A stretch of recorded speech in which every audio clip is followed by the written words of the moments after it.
Welcome to Eat Sleep Nerd, a podcast where you can check out, go AFK, and relax with us as we discuss all things nerd. Comic books, video games, movies, TV shows, and anything else that gets geeks more worked up than Stellan Skarsgård answering a phone call from Disney.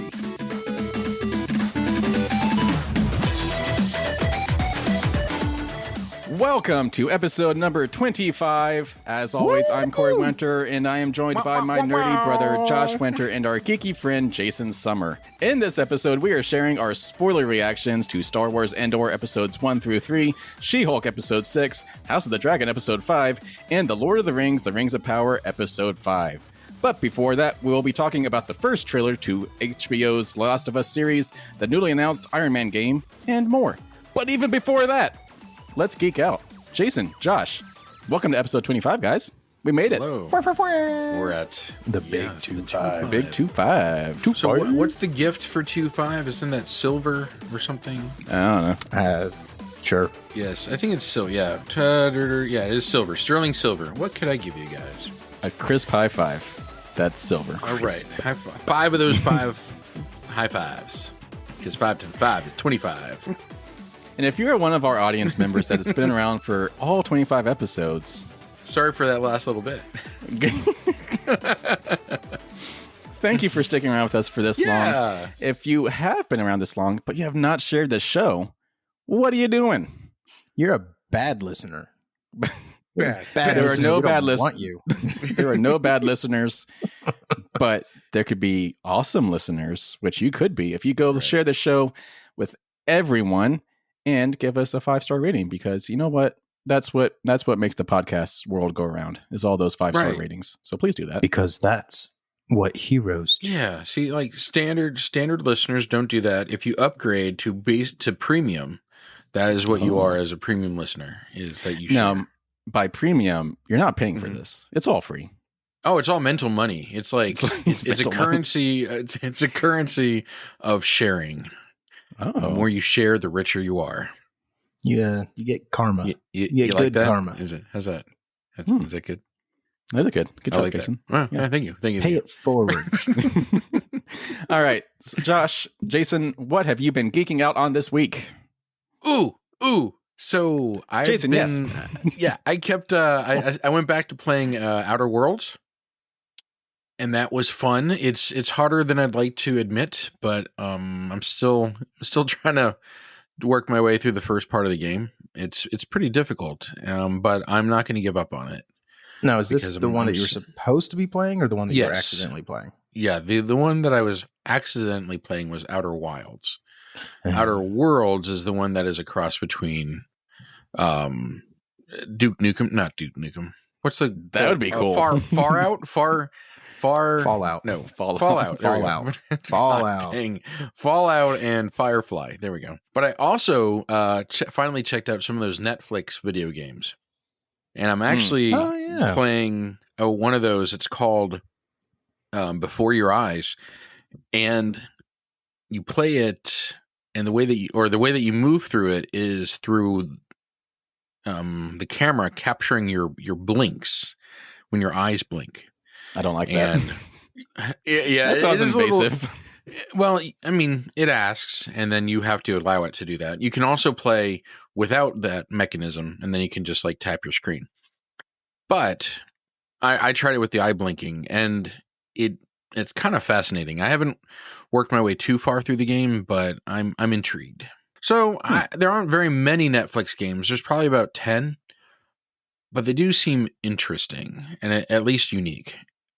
So I recommend people just check them out. See what they like. No. Sounds to me like they're testing to see if you're a replicant. Yeah. They're actually scanning your eyes. Measuring eye response. Yeah. Nice. Yeah. That's good, Josh. That's pretty good. It's a deep cut. Yeah, that's great. So I was specifically asking you what you're geeking out on, because I know you want to talk about Firefly. Well, yeah. But this is your segue. Oh, this is my segue into Firefly. Okay, gotcha. Use it or lose it. After all those, but after the gaming, I was reminded by a random internet article this week that it is Firefly's 20th anniversary. How does that make you feel? Because you were around for did you watch it when it first came on? I didn't know about it. Okay. When it first came out in 2002. I was introduced to Firefly through Serenity, the movie. Yeah. The woman I was dating at the time, it came out in 2005, and she took me to the movie, and then she's like, "We have to watch Firefly," and I'm like, "Oh, okay," and I was hooked. And everybody that I've shown Firefly to has loved it. Oh yeah, except for one person. Yeah, it's an amazing. There's one show. person, so you can't trust that person. Well, you don't need that person in your life. Yeah. Well, yeah, they like Buffy instead of Firefly, so it's the same director, producer. I'm just saying, I don't know. What were your guys' first introduction to Firefly? Josh. Okay. In university, I was hanging out with a friend of mine named Alex, who is now a big shot lawyer up in North Dakota, of all places. Yeah, that's where most big shot lawyers go. Yeah, that's the hub of high end law. But we were chilling on his couch one night, and he goes, "Hey man, you ever seen Firefly?" I was like, "No." Binged the whole thing that night. I just stayed up all night. We watched all of it, and it's great. And I watch it probably once a year now. And it's one of those things that's just it is probably the, like, at this point, cliched example of a show that was canceled before it ever had a chance to be successful. Mm-hmm. And no, it's iconic. I love it. And then I made Corey watch it. He did. Loved it. And to this day, it makes me sad that we somehow don't have at least a video game that is based on this. Because, like, yes, we can't have a revival of the TV show because all the actors are doing other things. We could at least have a video game that puts us in that world. Why have we not gotten that? I agree. It's like they're not even trying. Right? It's like and it's not like the fan base isn't there. They're still there. The fan base is still pretty huge. That's the fan base that plays video games. Yeah, is the Firefly fan base. But, interestingly enough, I was thinking about how much I loved Firefly and the rewatchability of it. Well, it's timeless. Not only, and because I've got it on Blu-ray, I've listened also to the director's commentary several times too. Several times, not just several. Once. Yeah, no, several. Like it's fun to hear about, how the actors were, all the behind the scenes stuff that director's commentaries include. But I can't think of another series, with the exception of maybe the new Star Trek Strange New Worlds, where I would want to watch it over and over again. I can't think of anything. Even these series that we've been watching for these podcasts, there's nothing that I feel like I really want to rewatch and go back and to revisit. And I think that says something about Firefly, at least for me anyway. There are lots of things I'd like to rewatch, but yes, Firefly is definitely one of them. Are there any of these current series that we're watching? No, that is an issue. I think that might be worth talking about once we've wrapped up these current shows we're watching, just to see how replayable they are. But yeah, exactly. Firefly is one of those that it never gets old. Even 20 years later, after having watched it, who knows how many times, it still holds up. Mm-hmm. But you're also equally heartbroken at the very end of it because there's no more. My days of watching it are certainly coming to a middle. Ah, very nice. Very nice. So before we get into our nerdy news, Josh, have you been geeking out on anything recently? Just something that we, I think, have all been watching, but we just haven't been reviewing it. Been rewatching and then watching the new episodes of Star Trek Lower Decks. Mm-hmm. And that's been fun. They're releasing it one episode at a time, which for a cartoon feels excessive. I feel like we could just get the whole season, but whatever. Beggars can't be choosers. But it's great. Aside from that, I'm just trying to keep up with everything we're doing. All right, let's go and talk about some nerdy things that hit the internet this past week. And it wasn't a very big news week, just a lot of bullet points, but lots of stuff worth talking about. I just want to get your guys' initial reactions, if you have some. But all things worth talking about. So first up, we have just gotten our first look at HBO's The Last of Us. They just debuted a trailer for it today. Actually, we're recording on Monday, so September 26th, the Last of Us trailer has debuted. You can go look it up. It'll be in the show notes. But Josh, Jason, what are your initial thoughts on this first in-depth look at this show? Holy crap. It was pretty impressive. That's my bullet point. Jason, have you played The Last of Us? No, I didn't, but I did this weird thing where when COVID first hit us and we were all forced to stay home, I found myself watching a lot of weird things on YouTube. And one of the things I found myself watching were these full-on playthroughs of video games. And The Last of Us was one of the things that I watched. So I watched the playthrough of it. One. So yeah, this is one of those really cinematic games that is great for just watching. Yeah. So interestingly enough, I was able to recognize several scenes from the game that were, it seemed they were rendered pretty accurately in the series. That's what I noticed too, was like there were a few very big and noticeable set pieces from the game. Yep. Pulled into the show, which is nice because they have said that it's not going to be an exact 1-for-1 copy of the game. So I am sharing this screenshot with you guys. I'll put it in the show notes. It's a screen grab from the trailer. Yeah. It is the clicker from the game, and my God, this is it's terrifying. A perfect representation of what was in the game. It's terrifying. Yeah, it's making me uneasy looking at it. Like, yeah. But the other thing is that if I remember correctly, the disease is a fungal infection. Yes, correct. And this looks exactly like what would happen if fungus grew out of somebody's eyeballs. Yeah, and it looks just horrific. And just terrifying. the terrifying part about all this is that it's based on a real fungus. Oh, did not know that. Yeah, it's a. Thank you, Josh, for just making it even worse. Oh no, it gets even worse. This is a real thing. It's worth a Google. But this is a real fungus, and it does exactly what it does in the game, but it does it to insects. And you can see these zombie insects running around. I'm like, they shouldn't be able to move, like their innards are missing and stuff like that. But the fungus can reactivate the nervous system and use it to move around. And it's horrifying. Mm-hmm. And so apparently the guy who created the game was watching a documentary on this fungus, and he said, well, wouldn't that just be the scariest thing ever if that could affect humans? Yeah. Spoiler alert, it is. So I'm here for it, and it's terrifying. But I'm going to have to come over to Corey's house and watch it. I'm not going to watch it by myself. So what did you think of the trailer, Corey? I'm not sold yet, honestly. I think the quality is going to be there. But, you know, a trailer only does so much. Like, it could definitely just... What? You gotta actually prove... What? That it's going to be good. The trailers doesn't do anything for me. It has everything you wanted. The music... they lost me on the music choice as well. It's like they wanted to get Johnny Cash, and then someone told them how much it would cost to get Johnny Cash, and so they and that Johnny Cash was also dead. Well, I mean, his recordings didn't disappear when he died. Oh, I got you. They want a Johnny Cash song. Yeah. Okay. They didn't have any money left over after getting Pedro Pascal.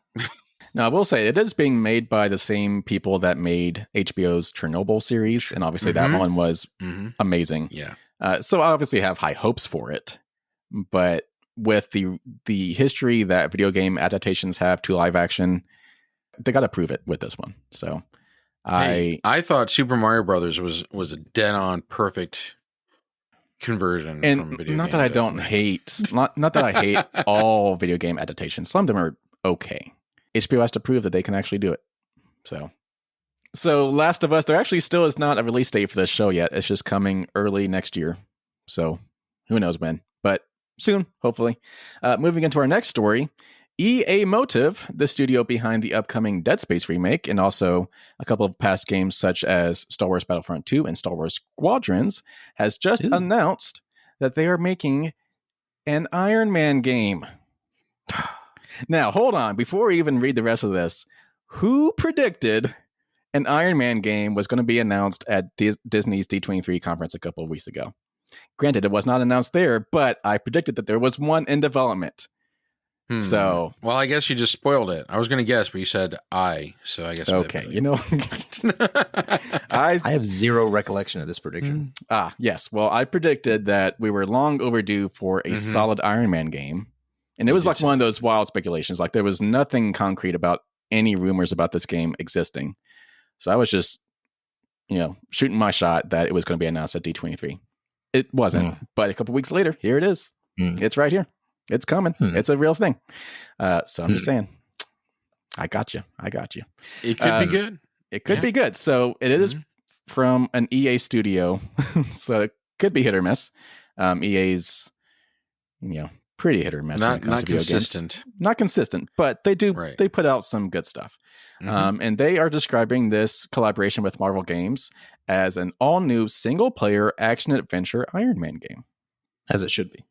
Still early in development, but that kind of gives you like Spider-Man, Guardians of the Galaxy vibes. So like it could be same. So not Marvel's Avengers, which is kind of more focused on multiplayer. This sounds like it's going to be more focused on the single-player aspect. So I'm not interested unless they get AC/DC's permission to use their music. I mean, you have a good point. You have a very good point. Thank you. But yes. So it is early in development. So really nothing is known about it right now. So it could be several years away, but hey, it's coming. We're getting something finally. I think one of the things that they probably learned from the Avengers game is once you've had these characters established for so long, you can't make them look too different. Because I think that was one of the biggest turnoffs for the Avengers game was how unlike the characters that we've been made to become used to over the last 2 decades or 1.5 decades. They didn't look like our characters that we now know and love. So one of the first things that I hope that they learn is to have this Iron Man and this Tony Stark look mostly similar to Robert Downey Jr. I don't know. I debate that point because yes, I do know a lot of people were upset about that, and they actually redesigned the characters from what they were originally announced to look like. But even then, recent Marvel games such as Marvel Spider-Man and Guardians of the Galaxy, those characters in the video games didn't look anything like the live-action counterparts. Okay, did they not redesign Peter Parker and Spider-Man to look more like Tom Holland? That's debatable. Put out an entire new patch. That's debatable. I believe that they did that. Definitely looks like Tom Holland. So I think the issue they had was they kind of accidentally fell into this uncanny valley because some of the designs looked MCU-ish. Yes, I think that was the big issue. But they didn't commit fully to making it look like the MCU or fully to making it look nothing like the MCU. So instead, it just came across as looking like a ripoff. Yeah. And just kind of cheap. Fair enough. Whereas, like, if you look at the Arkham series for Batman, they had some radically different character designs, but they committed to it and made it its own thing, so you just accepted it. So the takeaway here, though, folks, is that the feel of the game has to be its own thing, and how it presents is just as important as how well it plays. Yeah. So I was like, is it really shallow that we're talking about how a video game looks? But no, that's part of what brings you into it. Yeah, it is a visual medium. Yeah, with video games, it's interactive. Like you're being brought into that world, and you are living in that world. And so, if the visual aspect of it is off-putting, then it creates a weird experience. You're right. Yeah. So I'm definitely with you on that. It definitely either needs to buy into the RTJ persona or it needs to be completely separate. Agreed on that. All right. Moving into another Disney property story. This is one that we've actually talked about a little bit in the past, and it was more speculation than anything, but now we have the hard truth. It has been announced that James Earl Jones is officially signing off from voicing Darth Vader in the future, and he has given his support for them to use artificial intelligence to recreate his voice so that his iconic voice is not lost. We kind of felt like he did this for Obi-Wan, right? Yes. Yeah. Like this has been a theory for a while. Was that it sounded like James Earl Jones. It was meant to sound like James Earl Jones. It was so close to James Earl Jones that they had to give him credit for it, but we were pretty sure it wasn't actually James Earl Jones who recorded his line. So yes, in the same article from Vanity Fair where this was announced that James Earl Jones is stepping back, it was actually about the Ukrainian tech workers at Respeecher that actually will be working on his voice going forward, and how like the war going on has affected their work and everything. So the article was mostly focused on that studio. Yeah. The James Earl Jones aspect of it was kind of like a side note. But it was announced in this article that they did confirm working on Disney's Obi-Wan Kenobi series to make Darth Vader sound what he sounded like 45 years ago. So yes, it's confirming our theory that he did sound different in that show because it was work done by this artificial intelligence company. Is this the first instance of an actor signing over their vocal license for all eternity? No.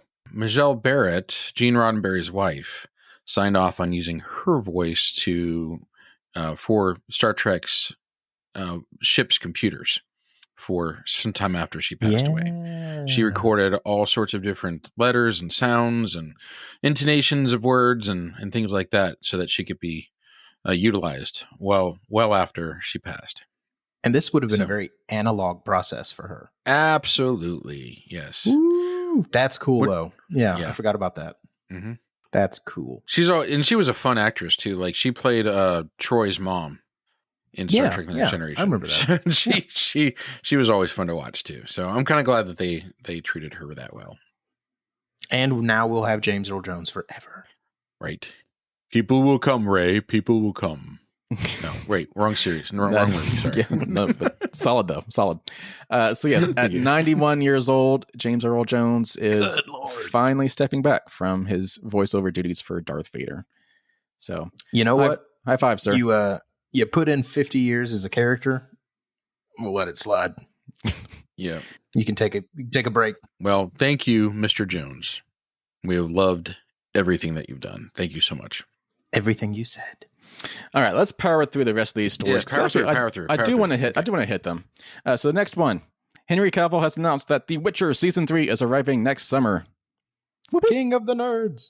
Yep. So we already have 2 seasons. They've already wrapped up Season 3 filming. So more Henry Cavill. I think this will have to be one that we review. I'm calling it. Yeah. All right, I'll go watch the first 2 seasons. It's good, Jason. It's good. Netflix, of all people, would not be doing a season 3 if it was not good. Like facts. I guess that's true. That's true. Yeah. Yes. They're not afraid to cut the cord. All right. Next. The next James Bond actor will need to commit to the role for 10 to 12 years, which, I mean, we all assumed. But they have come out and said that it's not just about casting an actor for a film. It's about a reinvention. They say the decision for casting is still a couple of years off. Holy cow. I think the new takeaway is the 10 to 12 year commitment. I mean, like even Daniel Craig, after Skyfall, kept saying he was pretty much done and that he felt like he had pretty much gotten everything out of it he could. He was very open that the only reason he kept coming back was because they kept offering him obscene amounts of money. And when No Time to Die was originally scheduled, it actually would have been about 12 years, but it just kept getting pushed back to the pandemic. So 10 to 12 years sounds about right. Yeah. I think it's good that they're setting that expectation. Yeah. But this all came out because they were officially downplaying people's expectations that Idris Elba is still in the running. No, he's not, because 10 to 12 years from now, he's going to be way too old. Yeah, I think we need to let that one go. Yeah. I think it would have been amazing, but he's just too old now. I get it. Yeah. But yeah, my takeaway was that the decision is still a couple of years off, which means the next James Bond movie is probably 5 years off. It's got to be 5 years, yeah. Yeah. So, all right, let's do one last news story for this episode. Paramount is bringing back the Cloverfield series. A new Cloverfield film is in the works from director, I don't know his name, Babak Anvari. I don't know. Sounds good. No word on plot, release date, or how it will connect to the previous films as of yet. Jason, Josh, did you guys ever watch the Cloverfield movies? I have seen all the Cloverfield movies. There was the OG Cloverfield film. There was the John Goodman one, which was standalone but tied in at the end of the movie. Then there was the one that was like a surprise release, which was really cool. It was like a surprise release on Super Bowl day, if I remember correctly, that just released on Netflix without any prior announcement, and it was set in space. It was pretty cool. I liked it. So they're saying that this one is likely going to be a direct sequel to the first Cloverfield movie. So the most recent two have been kind of like spinoffs that loosely tie in, but this one is going to be more of a direct sequel, we think. So I'm looking forward to this. I love Cloverfield. It is on my to watch list, and I really like John Goodman as an actor. I mean, he probably won't be in this one, but no. I meant just going back and watching the one that he's in. So, Oh yeah, that one was fantastic. Yeah. Okay. But was he excellent? Was he a good actor in it? One of his career-defining roles, I think. Wow. Okay. It's just not a way you normally see John Goodman. Yeah. Okay. Fair enough.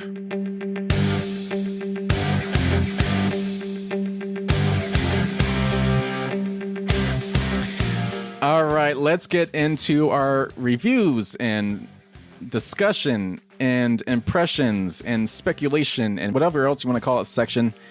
Well, we will be talking about She-Hulk Episode 6, House of the Dragon Episode 5, Lord of the Rings, The Rings of Power Episode 5, and Star Wars Andor Episodes 1 through 3. As a reminder, this is full of spoilers. Jason, you okay? You okay? I have been completely underwhelmed this week with every single one of the movies, the series. Oh no.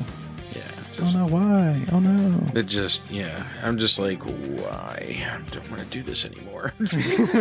Oh man. All right, so let's actually start with our new show to the rotation, Star Wars Andor Episodes 1 through 3. I almost turned it off. Oh my goodness. No, it's so I'm into it now. I think I was wondering why 3 episodes. Like why release 3 episodes right off that? That's kind of a weird number. It's because if you had only put out episode 1 or 2, I would not have kept watching. Mm-hmm. It did not get good until the 3rd act of episode 3. Accurate.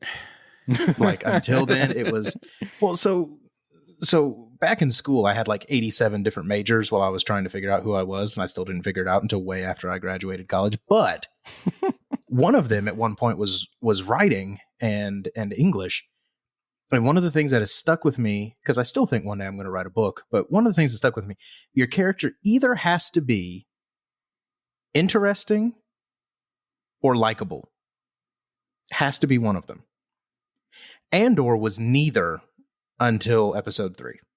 There was nothing interesting about him, and he was not a gallant person. The first 2 episodes was nothing but a bunch of shady people being shady. But not even in an interesting way. Going back to my original point, you have to either be likable or interesting. He wasn't doing anything interesting, and he's not particularly likable. I think for that point specifically, I think they were banking on you remembering him from Star Wars Rogue One, in which the only interesting thing about him was what he was doing. Yeah. So you can't sell me on a show based on the idea of this is the same character who later on does something interesting. So all I'm saying is, if it had not given me that 3rd episode this week, I would have told you I was not going to be on board for reviewing Andor the rest of the time. So my big takeaway, that's a very strong reaction. I did not get that. I mean, I definitely got that there was really not much happening the first 2 episodes. It definitely picked up in episode 3. So I do agree with you. If they had not released 3 episodes right out the gate, it was going to be something that would be hard for me to want to keep watching. Yeah. Having said that, I did not have a bad time. But my big takeaway was that it doesn't really feel like Star Wars, which could be a good thing or a bad thing, because there's no stormtroopers, like the iconic stormtrooper character. There's none of those. There's no Force anywhere to be seen. There's no Jedi, no Sith. Really, the only Star Wars-y things so far is just that we know that Andor was from a Star Wars movie. So we know that there's that connection. And there are droids and spaceships. Aside from that, there's really nothing Star Wars-y about it, which could be a good thing. It's very separate from what we've seen from Star Wars before. At the same time, you kind of rely on Star Wars to feel like Star Wars, to enjoy it. So I was having back and forth reactions to if I liked it or not. But Jason, I want to get your overall opinions before we get into the story. Your point is a good point. The fact that it doesn't feel like Star Wars. And the problem with that is that there's an established Star Wars universe. And it doesn't seem to fit in anything that they've created over the last 45 years. And I think that that's a miss right there. However, on the flip side, like Josh pointed out, this is a nowhere place. This is kind of rural America, where you've got people that either they're working hard to survive, or they're engaged in shady things because there's nothing else to do, or that's their way to survive. And it kind of reminds me of that dichotomy in kind of a backwoods, outer rim type stuff. But it also reminded me that when the Great Wars were started, World War I particularly came to mind. It wasn't the big flashy superpowers that anything that triggered the war. It was something small. It was one guy killing Archduke Ferdinand that set off World War I in a small country. And that's kind of what's going on here, is that you're having a kind of this backwoods security detachment that's going in and trying to apprehend a murderer. And instead what they do is they're going to incite a revolution because it goes horribly wrong and they kill people. Yeah.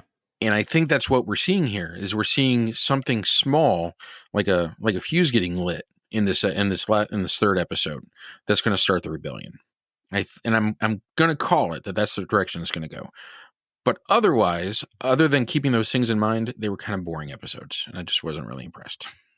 My big thing about Star Wars is that a lot of the content we get are set as prequels to stories we've already seen. And so my big problem is that it means we already know how the story ends. So like, yeah, unless what we're being shown is super interesting, what's the point? Because we know where it's going, which is really evident with this storyline with Andor, because we know where his story is going specifically. It's leading up to him helping still the Death Star plans. Now, just to go back to what we talked about earlier in this podcast, though, we have all watched Firefly many times, and we know exactly where it's going, and we love rewatching it. Yeah, because it was interesting the entire time. Exactly. So yeah. So yeah, that is a big thing for this one, is that it doesn't really grab your attention until like right at the very end when there was the big firefight. Yeah. Now Stellan Skarsgård, he stole the Daddy Skarsgård scene he was in. It's where it got interesting. Yeah. Yeah, that's where the story got interesting, was when the other guy showed up. Yeah, the guy that the show is not named after. Right. Daddy Skarsgård. So that's the other thing, is that it's actually a big thing for me. I think I was talking to Josh about this, is that this feels like the Han Solo show that we should have gotten, because it's about that outlaw guy that is just finding his way, and street level Star Wars. Yeah, street level Star Wars. And so that was kind of distracting to me. Like, this should have just been Han Solo. Why was this not Han Solo? Because Harrison Ford would not come back. I wanted to like it. Like, I really, really wanted to like it. I liked Andor from Rogue One. I guess I'm tired of being disappointed with shows. So I do think it really does build up from here, because obviously we are leading up to him building up the rebellion. So I do think there's really awesome things coming. But yes, I do agree with you guys right now. There's really not too much to like. I thought the last half of the third episode was pretty awesome, where they were escaping from essentially the police. Right. And Daddy Skarsgård was there. I'm going to keep calling him that, Daddy Skarsgård. I was going to say that they're kind of like an overzealous TSA detachment. Well, I mean, to be fair, that was actually one of the only interesting things that I thought was contributed to the lore, because the question was kind of always, Palpatine sort of overnight declared that he was emperor, essentially, and it did not take long for him to start acting that way. How would you have possibly controlled some of these outer planets? Because he does not have that large of a military. And so, just like has happened in history 1,000 times, they hired private security firms to do it. Mm-hmm. So that was the only interesting part in like the first 2 episodes. Yeah. But I do agree that it was nice that we were getting a security force that was not just stormtroopers. It was a nice change of pace. They weren't even Imperial. Yeah. Good points all. My last thing I noticed before we get into scores, did you guys see the blue noodles in the first episode? The guy eating the blue noodles? Yes. It was like the blue milk callback. He was eating blue noodles. It was like a Chinese thing, but it was blue. It was, I did not see it. It was a nice little. Okay. I wouldn't really call it an Easter egg. Like it was canon, but it was a nice little throwback. Right. Nice. Okay. That would be cool. All right, let's get into scores for the first 3 episodes. How are we feeling about it? I'm giving it a 3 out of 5. I think there's room for improvement, but for right now, 3 out of 5. How about you guys? 2. Whoa! 2 what? 2 out of 2. 2 episodes of nothing happening out of 5. Nicely done. All right, that's good. Jason. All right. 2.75. Wow, you guys really did not feel this. Interesting. It was boring. I think that's the worst thing. It was boring. You made Star Wars boring. But all right, that is Star Wars Andor episodes 1 through 3. So currently we're sitting at a 2.58. That is actually the lowest score we have ever given on this show. Even taking Thor: Love and Thunder and Morbius into account. So really, okay. Currently sitting as our lowest rated show or movie that we've ever reviewed. But yet say again, what you want. I was entertained during Morbius. I was not bored. Yeah. So that could go up. But so let's move into She-Hulk episode 6, titled Just Jen. So this was as Jennifer used the fourth wall to tell us, a self-contained wedding episode where she is invited to one of her friends' weddings as a bridesmaid. But also the B story was about the trial of the week, where we are introduced to Mr. Immortal, and they help him defend his case against all of his ex-wives. So initial takeaways, how'd you guys feel about episode 6 of She-Hulk? I am done watching She-Hulk. Whoa! You have so many strong feelings this episode. I love it. Why? Nothing is happening. Okay, so you want to make a show that centers almost exclusively on a new woman superhero. That's fine. It has to be interesting. There has to be stakes. There has to be something that matters. And that's for any superhero show. That's for any show. It's one of the same problems that Andor had. I felt no stakes. I didn't care what happened to him. I don't. This has become a show about nothing. I don't care what happens. Like I've just reached that. So when I've completely given up caring what happens, I feel no desire to continue watching the show. Like I don't feel like anything changes from week to week. There's no grand stakes. They've teased that something big might be on the horizon, but to me, it is the most Phase 4E of all Phase 4 projects. It feels aimless, like it doesn't know where it's going. And I'm just over it. Okay, so Jason, what about you? I've been trying to figure out if the episode was bad, or if I'm not the intended audience, or if my expectation of what type of show it should be is wrong.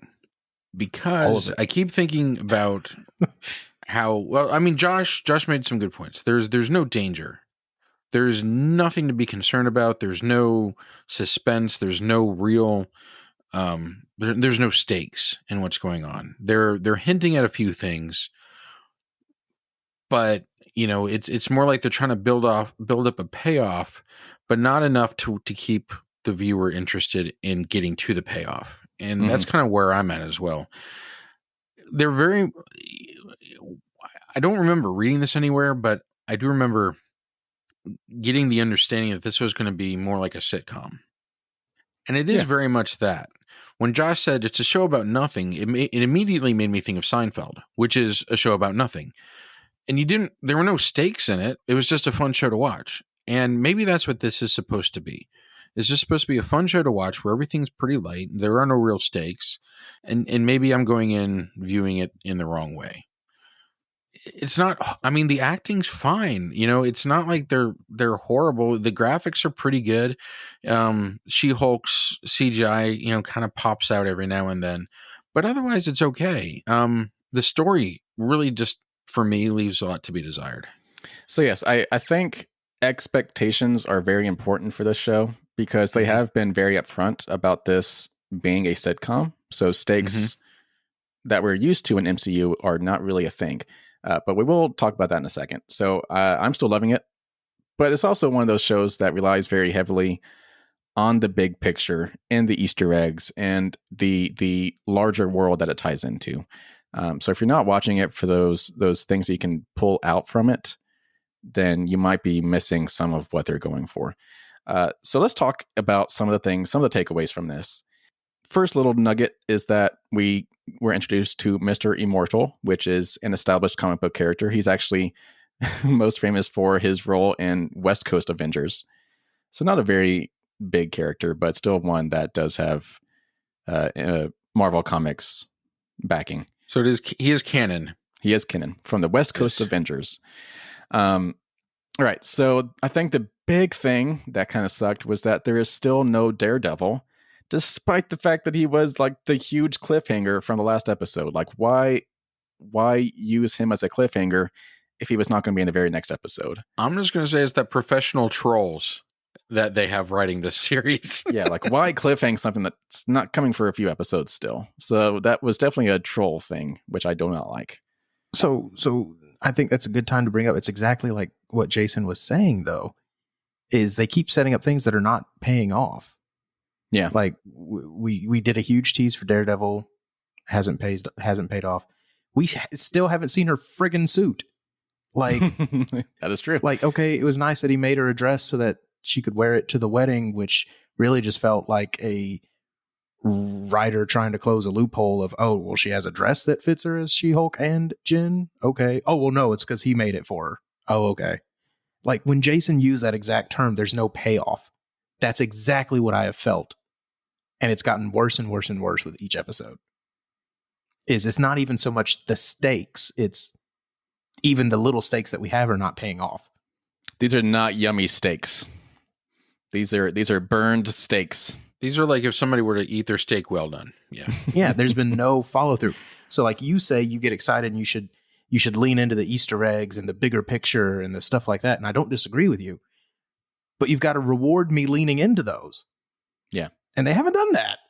They've actually kind of made it a point to not do it. Yeah. And I'm frustrated by it. All right, let's get into those not even really Easter eggs because they do tie directly into the story. So the big one is that so we do get a look at a computer where they're basically looking through a Reddit type site where they're seeing a bunch of death threats and things aimed at She-Hulk.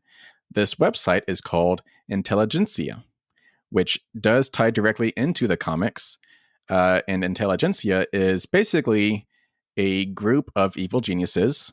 The most notable members of this group are MODOK and the Leader.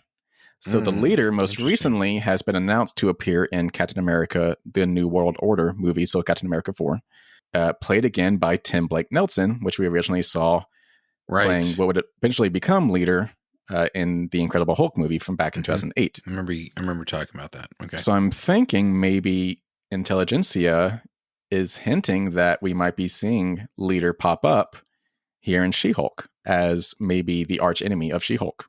Interesting. Which would possibly tie into the scientists we saw at the end of the show, this episode, using those needles, what seemed to be a vibranium needle, to actually pierce her skin.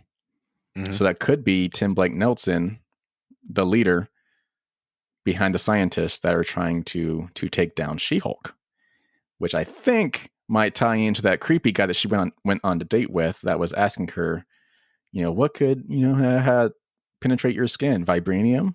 So I think that creepy guy she went on a date with, we have now re-seen 2 episodes later, randomly pop up at the lawyer's office. I think we will be seeing him again as the guy that's like one of the henchmen behind the scientists, which is probably led by the Leader. Now, early on, Corey, you actually picked up on this guy being a standout creeper, and he was creepy. I think you're gonna end up being right because he's shown up a few times already. So, good job. Standout creeper. I think he's significant because we have seen him multiple times now, and he was extra creepy. So I think he does tie back in somehow. So I think he is going to end up being one of those henchmen type people. But yeah, what do you guys think? Is the Leader going to end up being the big bad guy for She-Hulk? Are we actually building up to a big villain? Well, don't forget they keep reminding us. They also keep reminding us that Bruce is off and doing his little thing too. I bet whatever he's doing is interesting. Right. So I anticipate something's going to come out of that too. So are they going to have an off-world threat? So here's my theory. Okay, what's your theory? So we last saw the leader, played by Tim Blake Nelson, 12, 14 years ago in the Incredible Hulk movie. Okay. We have not seen him since. Okay. We have since most recently seen other characters from that movie pop up in She-Hulk, such as the Abomination. So there are direct ties from She-Hulk, the show, to the Incredible Hulk, the movie.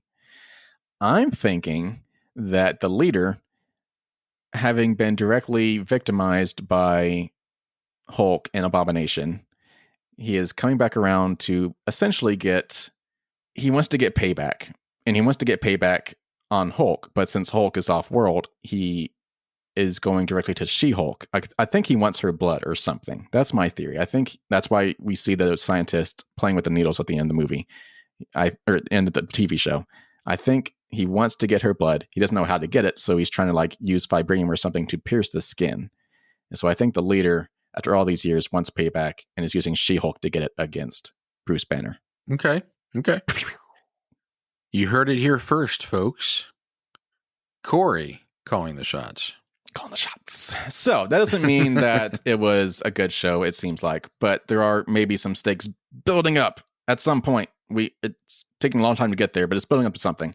But after 6 episodes, how are we feeling? I am still going to give it a 4. I'm still staying solid out of 4. I'm still liking it. But Josh, I admire your 3, commitment. and Jason, you're at a 3.25. So how are you guys feeling? 3. Oh, that was not a big drop. Okay. So we're still staying. I still have hope for it, but they're kind of doing a reverse Andor.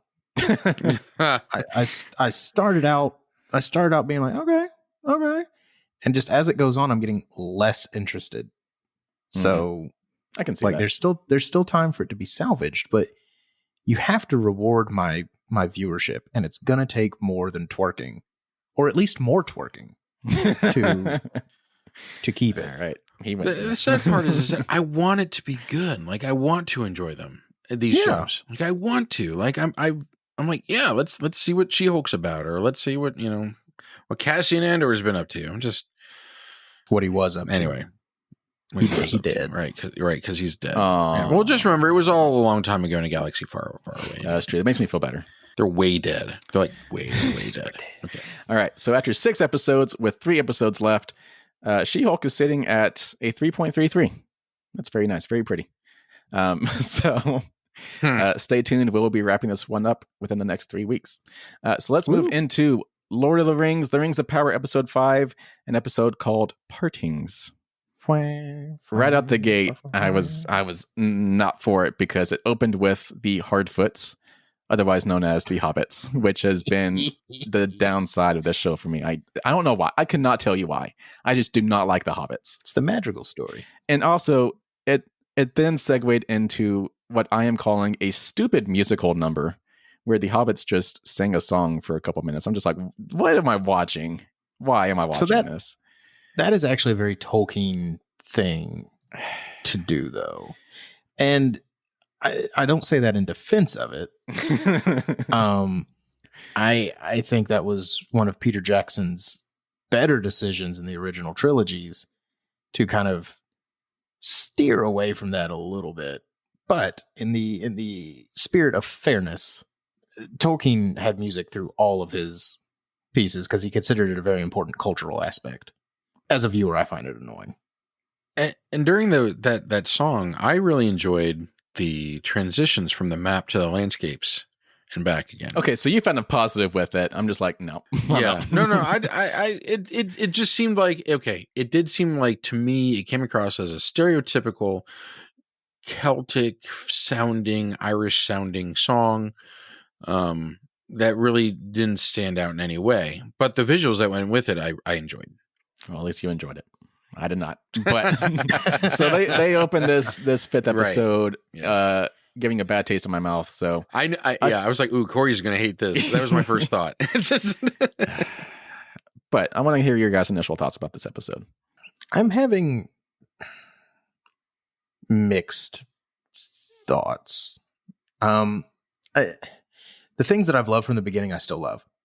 The production value is astronomical. Mm-hmm. World building is phenomenal.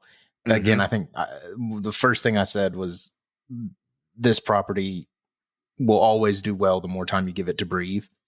Mm-hmm. Mm-hmm. I've caught my breath, and now it's time for something to happen. Right. but you're right. It's so pretty.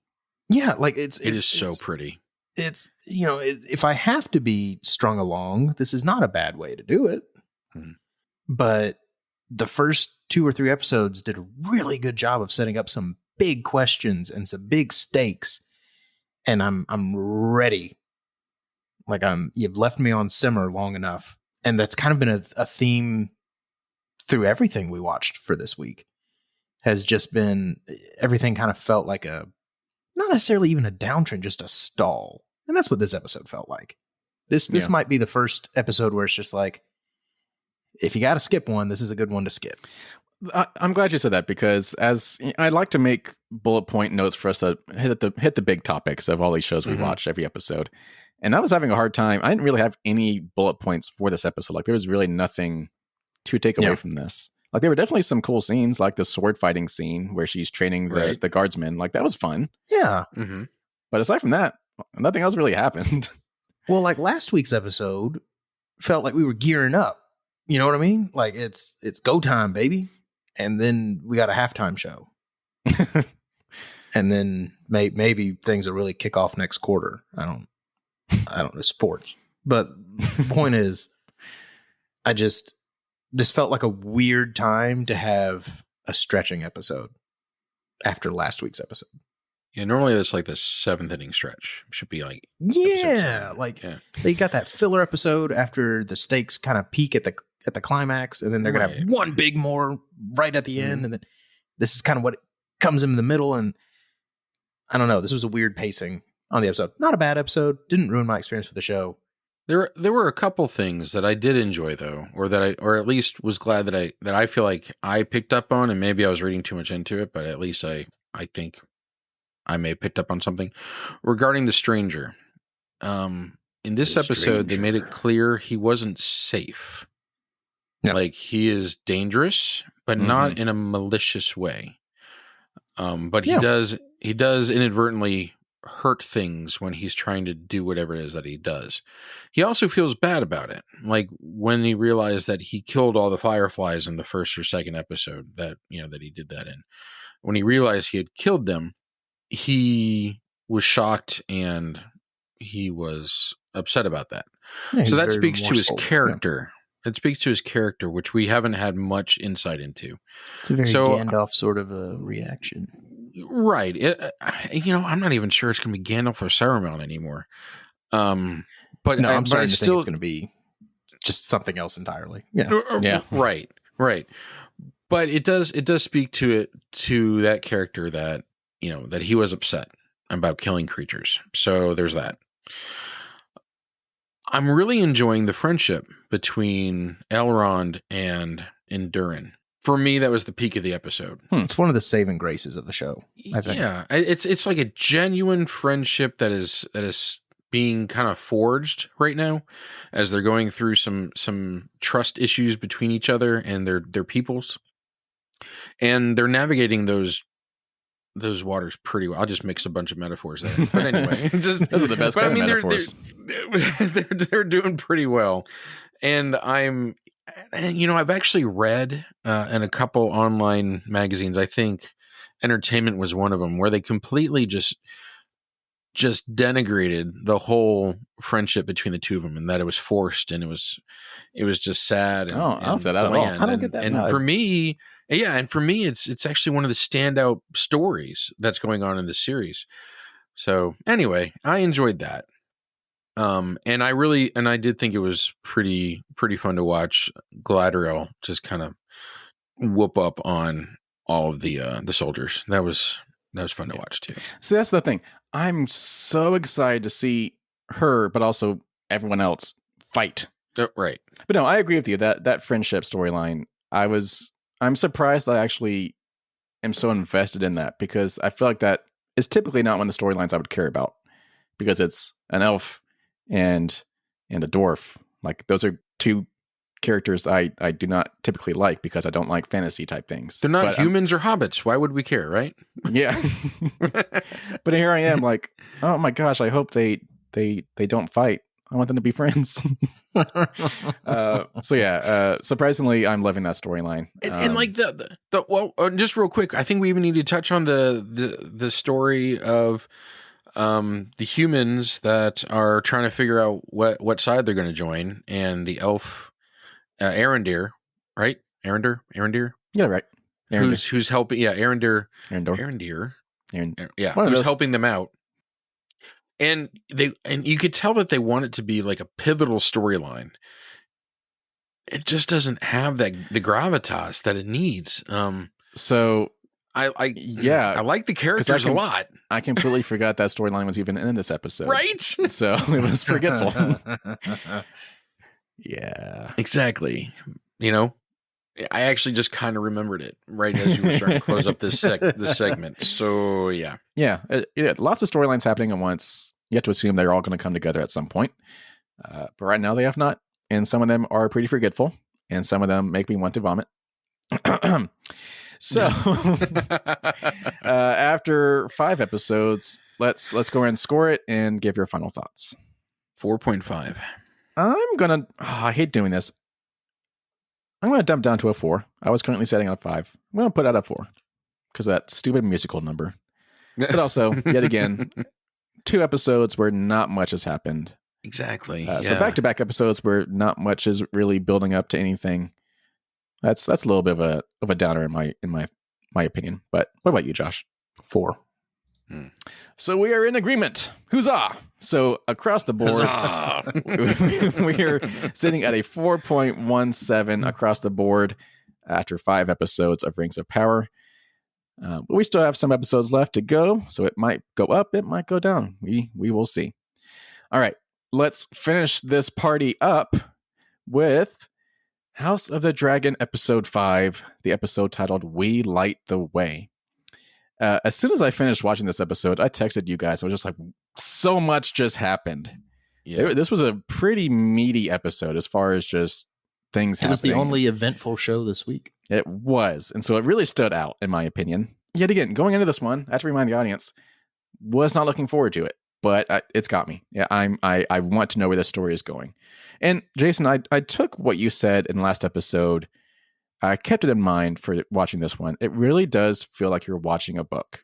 Right. Because it does develop slowly, but it never stops developing. There is so much buildup, so much detail going into every single storyline, lots of dialogue happening. So it might not be constant action, which is typically the type of stuff I like to watch. I like to watch thrillers and action movies. So this is not really my typical watch, but so much is actually happening to where it really does feel like you're reading or watching a book. And books typically designed to actually keep you turning the page. And this one's really turning the page as far as watching something. I really like this episode. I like that you say that because it supports what I like in some of our early podcasts. I was saying, as long as there's good acting and a good story, I can forgive it everything else. And that's kind of what's going on here. We got good acting and you have a good story. Not a lot of action.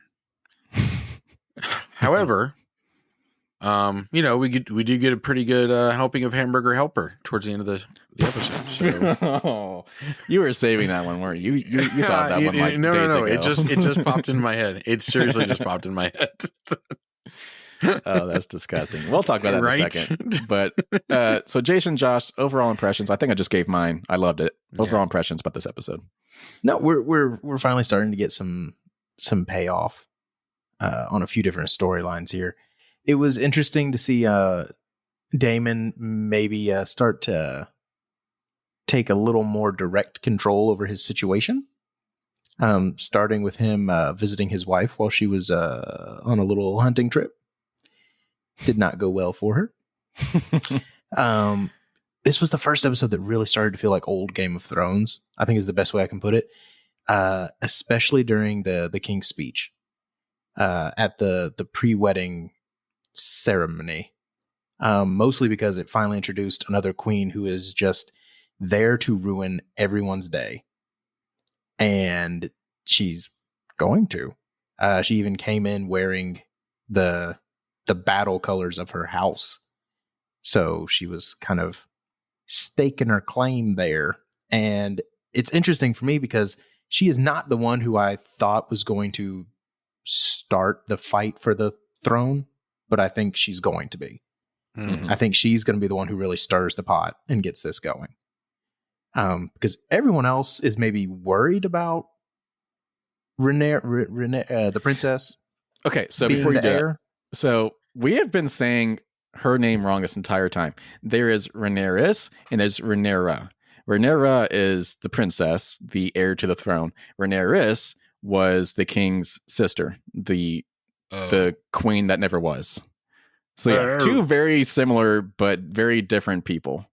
Did not know so that. yes, Thank you. Whenever we're saying Rhaenyra, we're most likely referring to Rhaenyra in all of our past episodes. So yes, I have never once mentioned the queen, the queen who wasn't, except by the queen who wasn't. So yes, I've been wrong every time. So our apologies. But Josh, continue your thought. So sorry. So yeah, like everyone agrees that that's going to be problematic when and if she tries to actually claim the throne that she's been officially declared heiress to. But no one has really been actually like scheming that hard to get rid of her. I think the queen consort just kind of, I guess she's not queen consort. She's just straight up the queen because she married the actual king. Anyway, no, I think the queen's going to be the one. I think she's going to be the one that gets all this stuff cranked up a bit. So no, I'm in. I'm this was the opposite of all the other shows we watched this week. Things actually happened. Yeah, so let's get Jason's thoughts. Then we'll talk about some of these story things point by point. So Jason? I mean, I kind of, made a joke referencing a scene that's towards the end of this episode. But overall, I mean, again, the story is good, the acting is good, but it's also, it is still just kind of chugging along. There's not much in the way of too much action. There's not much in the way of really, forward momentum on a couple things. And I almost feel like that some of this could have been combined in previous episodes. Yeah. So, I mean, it's still good, but I'm just kind of ready for more to happen. And I think that's going to happen based off of, a couple of things that happened at the end of the episode with the king and the queen and Sir Kristen, the king collapsing, the wedding kind of. All right, you're hitting all my bullet points. So let's just get into it. I'm sorry. Okay. Sorry, my bad. All right. So the first thing that happened, we finally meet Damon's wife. And just fast forwarding a little bit, he I don't think he really went in there intending to kill her. Absolutely, he did. I think he took advantage of the opportunity because I think once she fell off the horse, he was walking away. But I think he would have kept walking if she had not taunted him one last time. But I think that taunt put him right over the edge where he stopped, picked up the rock, and then did the dirty and killed her. So I think he was edged on over the edge to kill her. I think it was passive murder versus active murder.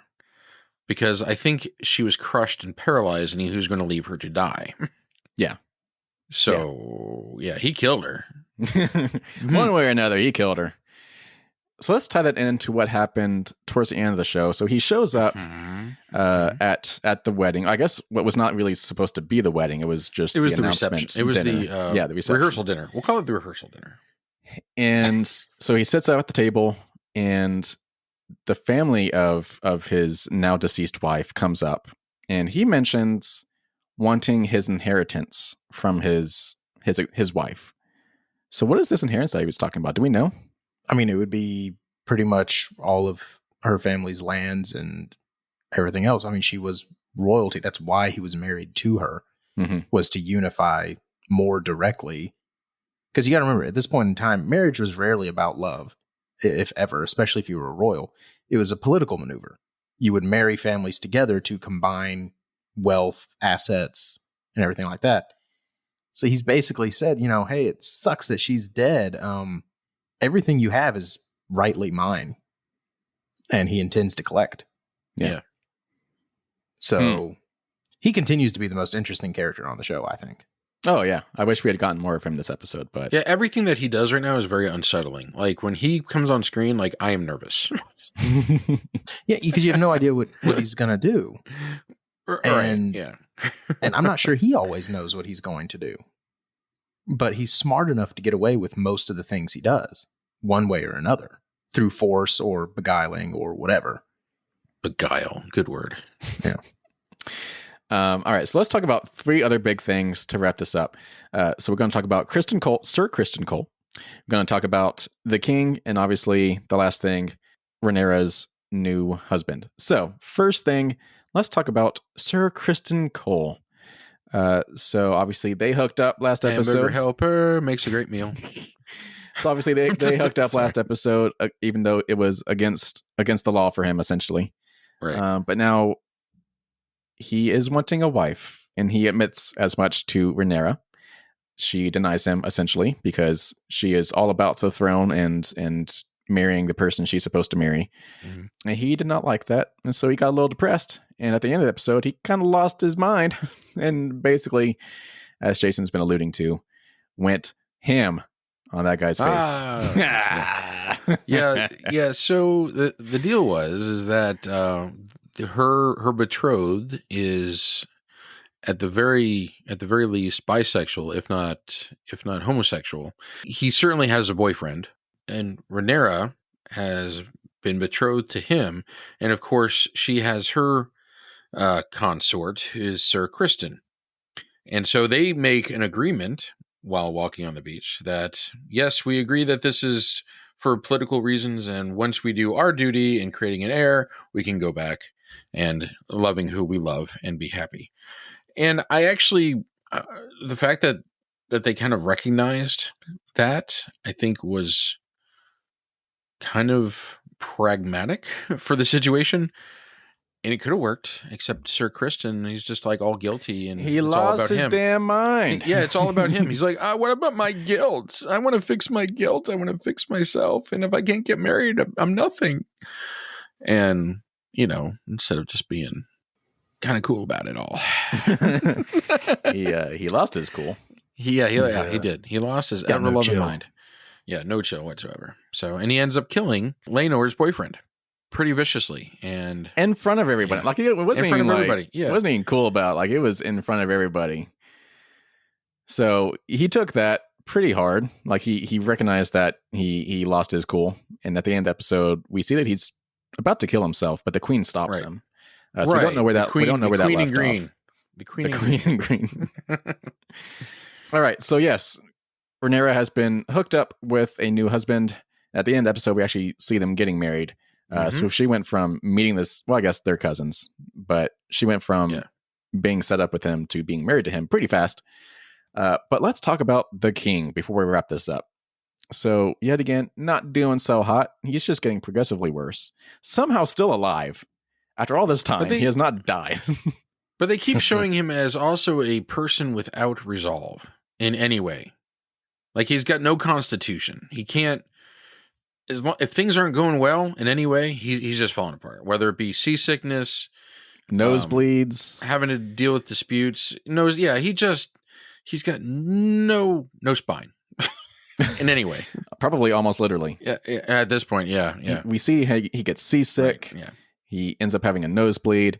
At the end of the episode, we'll talk about this in a second, he ends up passing out. But at the wedding reception, the rehearsal dinner, when the queen walks in, we see these two guys essentially in the gallery, in the audience, say, and I quote, "The king will not be happy," right in the middle of his speech. And you can obviously see that he is not happy. So the queen is stirring the pot in her own house, which you have to assume is probably what put him over the edge. Like the stress of whatever that was is what caused him to get that nosebleed and eventually collapse during the wedding of his daughter, which, let's talk about that for a second. When they're actually getting married, it's right in front of where this dude just just got murdered, and like even the blood is all still there. Like they didn't even care about the Cleaning up. the optics of this. Like it was just disgusting. Let's get married. It's not a Westeros wedding if someone doesn't die. Right. That is true. It's, That is true.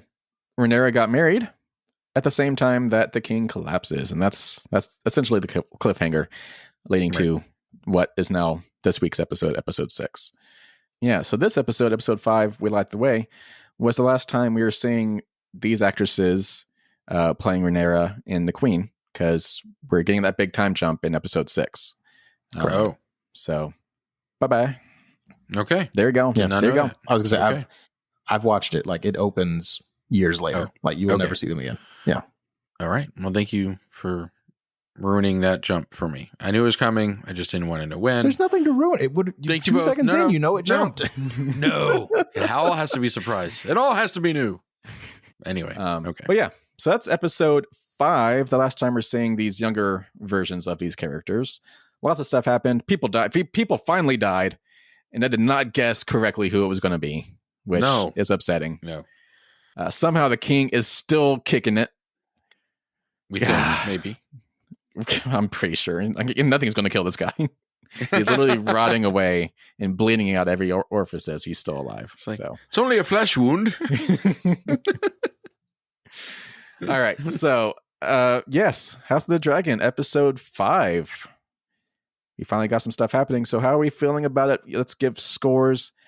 I am bumping it back up to a 5. Mm-hmm. Mm-hmm. Yeah, I'm back in. I'm back in. It got a little slow there in the middle, but now in retrospect, I'm like, oh, it was just churning. It was just building up. So, what about you Making guys? that butter. Let's go with Jason. How are you feeling now? 4. Oh, Ooh. Yeah. Okay. 4. Okay. Interesting. What about you, Josh? 5 extramarital relationships out of 5. Okay. All right. So that bumps. So 2 of us back at 5s is bumping us up to a 4.67 across the board after 5 episodes of House of the Dragon. Woo! I'm feeling good about it. So that wraps us up for this week's episode of Eat, Sleep, Nerd. We'll be back next week to talk about all these shows. Some more. You know what would be really great, though? Huh. Is that if there were more people to talk about them for. What would be really great is if there were more people listening to us talk about them. How's that?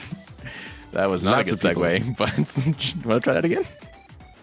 So you know what would be really great about talking about these next episode is that What's if there that, were Jason? far more people listening to hear our amazing banter and discussions. Is that better? Oh, that's a good point, Jason. Yes. So we will be sharing this. We're posting every week on social media, on Twitter. We are. And on Instagram. Go find one of those posts once this episode goes live and comment your thoughts about how we think about these shows. Do you disagree with us? Agree with us? What have you? Share your own speculation and stuff with us on Instagram or Twitter or YouTube. We're on YouTube too. Go find us on YouTube. We're sharing this episode. Yes, Jason. Josh. Yes. You're not encouraging people to share. You must encourage people. That's what the segment is. I don't think they need to be encouraged, because if they're a good person, they'll just go do it on their own. So now it's a morality issue. It is. I like that. So I've been considering some kind of physical encouragement for our listeners to go to their shows, such as some kind of giveaway. Okay. Maybe some free movies or video games or what have you. So if that excites you, stay tuned. Right. We might have some kind of giveaway for you guys to go share this show. Translation, we will bribe you. Yes, that is essentially what I'm saying. Right. All right, so stay tuned for next week, where we will be talking about She-Hulk episode 7, House of the Dragon episode 6, Lord of the Rings of Power episode 6, and Star Wars Andor episode 4. Maybe all 3 of us will be talking about them. I don't know. It seems like Josh is upset about a few of these, so he might back out. We'll find out. I don't know. We'll see how this week goes. I'm going to stick with it. I'm going to stick with it too. Yeah. I mean, I'm not going anywhere. It's just if you expect my support, it has to be worth supporting. People, thank you for listening. It's been a fun 25 episodes. Hopefully we'll have 25,000 more episodes to go. But Jason, how about you take us away? I have never listened to anyone who criticized my taste in space travel, slideshows, or gorillas. When this occurs, I pack up my dinosaurs and leave the room. Take it easy, people.